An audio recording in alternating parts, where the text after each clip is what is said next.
अब नए मतदाता बनाना सबसे बड़ी चुनौती। नमस्कार दोस्तों, स्वागत है आप सभी का एक बार फिर आपके अपने यूट्यूब चैनल नेहा सिंह सासनी में। जी हाँ, जैसा कि आप सभी को अवगत है कि 6 मार्च 2026 को होगी फाइनल लिस्ट का प्रकाशन।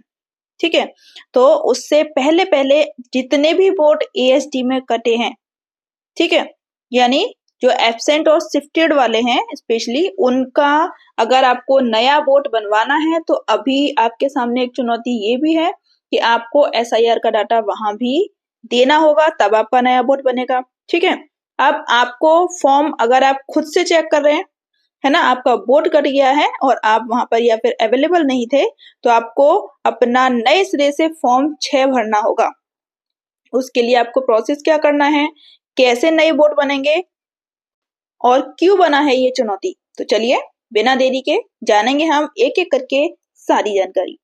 तो मतदाता सूची के विशेष प्रकार पुनरीक्षण यानी एसआईआर के पूरा होने के बाद अब नए मतदाताओं को जोड़ना बड़ी चुनौती है। सामान्य रूप से माना जाता है कि आबादी के 60% वोटर होने चाहिए। ठीक है, ऐसे में 75 लाख की आबादी, एक जिले के एग्जाम्पल के तौर पे हम देखें तो 75 लाख की आबादी के क्रम में जिले में लगभग 53 से 55 लाख मतदाता होने चाहिए। एसआईआर में कुल मतदाताओं की संख्या 35,36,555 हो गई है, जो कि 50% से भी कम है, लेकिन होनी कितनी चाहिए, 53 से 55 लाख।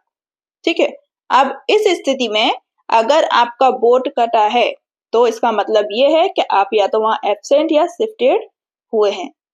ठीक है, एब्सेंट या तो आप वहां पे उस वक्त अपने पते पर उपस्थित नहीं होंगे, या फिर दूसरी कंडीशन ये हो सकती है कि आपने अपना जो फॉर्म है वो फिल करके नहीं दिया होगा, अपने जो साक्ष्य हैं वो नहीं दिए गए होंगे। ठीक है, तो अब ऐसे मतदाताओं के लिए 1 जनवरी 2026 से विशेष अभियान चलाया जा रहा है कि उनके वोट जो कट गए हैं वो टाइम से जोड़ दिए जाएं। ठीक है, तो आप लोग नजदीकी आपके जो भी विद्यालय होंगे, जो आपके बीएलओ होंगे, उनसे संपर्क करें जल्दी से जल्दी और अपने सारे डॉक्यूमेंट्स उन्हें दें ताकि आपका वोट प्रॉपर तरीके से बढ़कर जब तक लिस्ट का प्रकाशन होगा तब तक वो आ जाएगा। तो फिलहाल मतदाता सूची का अंतिम प्रकाशन, जैसा कि मैंने आपको बताया कि 6 मार्च 2026 को होना है।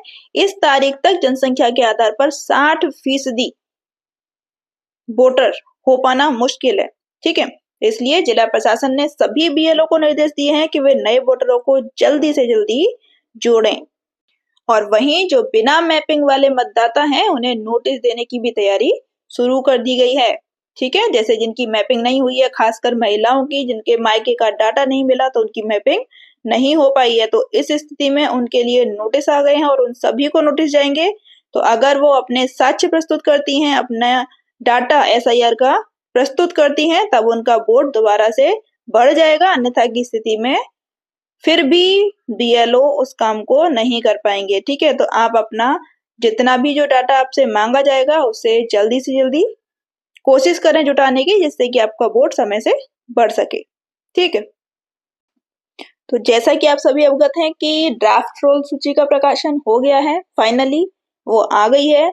उसमें आपका अगर मैपिंग हो गया है तो आपका नाम आ गया है, आपके परिवार का नाम आ गया है। अब उसे चेक करने के लिए आपको क्या प्रोसेस करना है, उसके 2 तरीके हैं। पहला तो ये कि आप अपने बीएलओ के पास जाके लिस्ट में देख लें, ठीक है, कि आपका और आपके परिवार का नाम आ गया है या नहीं। दूसरा उसका ऑनलाइन तरीका भी है, जिससे आप ऑनलाइन वेबसाइट पे जाके भी चेक कर सकते हैं। ठीक है, तो दोनों में से किसी भी एक तरीके को आप अपना सकते हैं। ऑनलाइन कैसे देखना है वो मैं अपने पिछले वीडियो में बता चुकी हूँ, आप वहां जाकर देख सकते हैं, पूरा प्रोसेस बताया है स्टेप बाय स्टेप।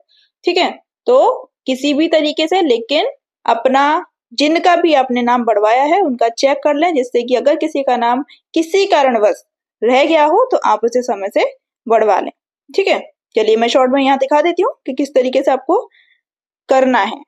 तो देखिए, ये एक वेबसाइट है जिसपे जाकर आप जब ओपन करेंगे तो आपको विशेष गहन पुनरीक्षण एसआईआर 2026 का ऑप्शन मिल जाएगा, जिसपे क्लिक करके आप अपना डाटा देख सकते हैं। ठीक है, स्टेप बाय स्टेप पूरी जानकारी के लिए मैं डिस्क्रिप्शन में लिंक दे दूंगी अपने वीडियो का, जिसमें मैंने आपको स्टेप बाय स्टेप पूरा बताया है, ओपन करके दिखाया है कि किस तरीके से आप अपना वोट चेक कर सकते हैं। ठीक है, तो आप वहां जाके देख सकते हैं। चलिए मिलते हैं नए वीडियो में, आज के लिए इतना ही, नमस्कार।